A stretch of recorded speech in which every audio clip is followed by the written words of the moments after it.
Assalamualaikum warahmatullahi wabarakatuh. Kali ini saya akan menjelaskan tentang mengapa kurikulum perlu berubah. Mari kita simak pembahasannya. Kurikulum perlu berubah untuk berbagai alasan yang mencerminkan perubahan dalam masyarakat, teknologi, dan kebutuhan pendidikan. Berikut adalah beberapa alasan mengapa kurikulum perlu terus berkembang. Teknologi terus berkembang dengan cepat dan kurikulum harus mengikuti perkembangan ini untuk mempersiapkan siswa dengan keterampilan yang relevan. Integrasi teknologi dalam pembelajaran juga menjadi aspek penting untuk menciptakan lingkungan belajar yang sesuai dengan kebutuhan masa kini.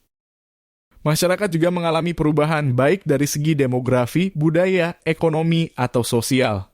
Kurikulum perlu mencerminkan kebutuhan dan nilai-nilai masyarakat saat ini agar siswa dapat mengembangkan pemahaman yang lebih baik tentang dunia di sekitar mereka.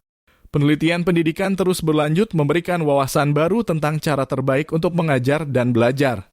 Berdasarkan penelitian ini, kurikulum dapat diperbarui untuk mencakup metode-metode pengajaran yang lebih efektif dan strategi pembelajaran yang lebih inovatif.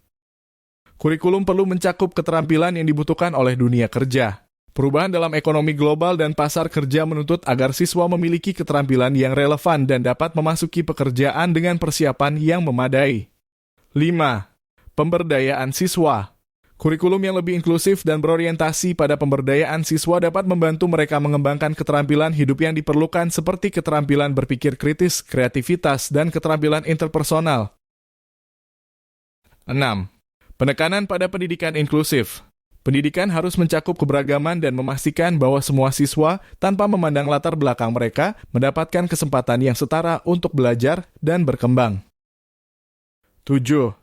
Respons terhadap tantangan global. Kurikulum harus mencakup pemahaman tentang tantangan global seperti perubahan iklim, ketidaksetaraan, dan masalah kesehatan global. Ini membantu siswa menjadi warga global yang lebih baik dan dapat berkontribusi pada penyelesaian masalah-masalah dunia.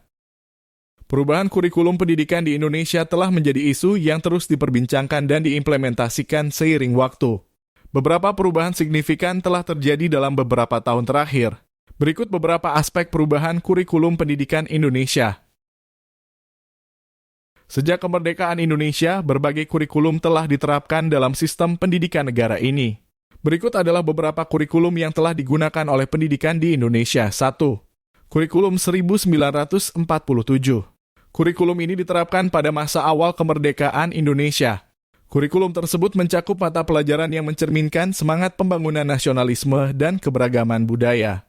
2. Kurikulum 1964. Diperkenalkan pada tahun 1964, kurikulum ini bertujuan mengintegrasikan berbagai kurikulum dari berbagai daerah di Indonesia. Kurikulum ini menekankan pada pendidikan yang berorientasi pada pengembangan potensi siswa.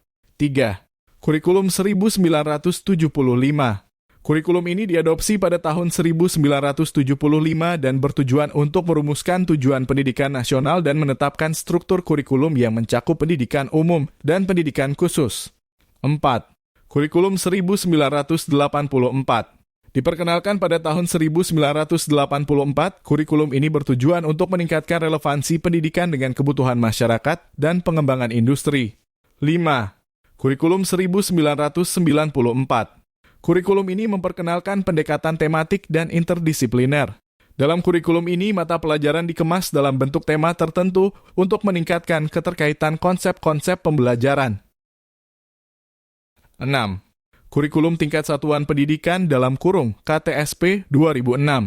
Diperkenalkan pada tahun 2006, KTSP memberikan kewenangan lebih kepada sekolah dalam merancang kurikulum yang sesuai dengan kebutuhan dan karakteristik siswa di setiap sekolah. 7. Kurikulum 2013 (Kastrip 13). Kurikulum ini diperkenalkan untuk merespons tantangan global dan meningkatkan relevansi pendidikan dengan kebutuhan masyarakat modern. Kurikulum ini menekankan pada pengembangan karakter, keterampilan abad ke-21, dan pembelajaran kontekstual. 8. Kurikulum Merdeka Belajar. Diperkenalkan pada tahun 2020, kurikulum ini adalah inisiatif pemerintah Indonesia untuk memberikan lebih banyak fleksibilitas kepada siswa dalam menentukan jalur pendidikan mereka dan meningkatkan partisipasi mereka dalam proses pembelajaran. Setiap perubahan kurikulum mencerminkan visi dan tujuan pendidikan nasional, serta usaha untuk meningkatkan kualitas dan relevansi pendidikan dengan kebutuhan masyarakat dan perkembangan global. Perubahan ini juga mencerminkan upaya untuk meningkatkan keterlibatan siswa, pengembangan karakter, dan persiapan siswa untuk menghadapi tuntutan masa depan. Apa perbedaan dengan kurikulum sebelumnya? Perubahan kurikulum pendidikan di Indonesia telah menjadi isu yang terus diperbincangkan dan diimplementasikan seiring waktu. Beberapa perubahan signifikan telah terjadi dalam beberapa tahun terakhir. Berikut beberapa aspek perubahan kurikulum pendidikan Indonesia. 1. Kurikulum 2013 (Kastrip 13). Kurikulum 2013 diperkenalkan sebagai upaya untuk merespons kebutuhan pendidikan yang lebih relevan dan kontekstual. Fokusnya mencakup pengembangan karakter, keterampilan abad ke-21, dan pemberdayaan siswa. Pendidikan karakter menjadi bagian penting dari pendekatan ini selain peningkatan pada mata pelajaran umum. 2. Pengurangan materi pelajaran. Salah satu tujuan perubahan kurikulum adalah untuk mengurangi beban siswa dengan mengurangi jumlah materi pelajaran. Hal ini dilakukan agar siswa dapat lebih fokus pada pemahaman konsep, penerapan keterampilan, dan pengembangan karakter. 3. Penekanan pada literasi dan numerasi. Kurikulum terbaru menekankan peningkatan literasi dan numerasi. Siswa diharapkan tidak hanya memahami konsep-konsep tetapi juga dapat mengaplikasikannya dalam kehidupan sehari-hari. 4. Pendidikan karakter. Pendidikan karakter menjadi fokus penting dalam perubahan kurikulum. Penanaman nilai-nilai seperti integritas, kerjasama, kejujuran, dan tanggung jawab diintegrasikan ke dalam setiap aspek pembelajaran. 5. Pendidikan inklusif. Pemerintah Indonesia juga berkomitmen untuk meningkatkan pendidikan inklusif, yaitu pendidikan yang memberikan kesempatan yang setara bagi semua siswa, termasuk mereka dengan kebutuhan khusus. 6. Penekanan pada pengembangan keterampilan abad ke-21. Kurikulum saat ini berupaya mengembangkan keterampilan abad ke-21 seperti kreativitas, kritis berpikir, kolaborasi, dan komunikasi. Hal ini dilakukan untuk mempersiapkan siswa menghadapi tuntutan dunia kerja dan kehidupan modern. 7. Peningkatan penggunaan teknologi dalam pembelajaran. Perubahan kurikulum mencakup integrasi teknologi dalam proses pembelajaran. Ini melibatkan penggunaan perangkat lunak, aplikasi, dan platform digital untuk mendukung pembelajaran. 8. Penguatan pendidikan vokasi. Pendidikan vokasi dan kejuruan mendapatkan perhatian lebih dengan upaya untuk meningkatkan keterampilan dan kesiapan lulusan untuk memasuki pasar kerja. Penting untuk dicatat bahwa perubahan kurikulum adalah proses yang terus-menerus dan dapat disesuaikan dengan perkembangan masyarakat, ekonomi, dan teknologi. Pemerintah terus melakukan evaluasi dan penyesuaian agar kurikulum tetap relevan dan efektif dalam mencapai tujuan pendidikan nasional. Apa manfaat perubahan kurikulum? Perubahan kurikulum dalam pendidikan dapat memberikan sejumlah manfaat meskipun dampaknya dapat bervariasi tergantung pada implementasinya dan situasi setempat. Berikut adalah beberapa manfaat umum perubahan kurikulum dalam pendidikan. 1. Relevansi dengan kebutuhan masyarakat dan dunia kerja. Perubahan kurikulum dapat membantu memastikan bahwa materi pembelajaran mencerminkan kebutuhan aktual masyarakat dan dunia kerja. Hal ini dapat meningkatkan relevansi pendidikan terhadap kebutuhan praktis siswa. 2. Pengembangan keterampilan 21 century.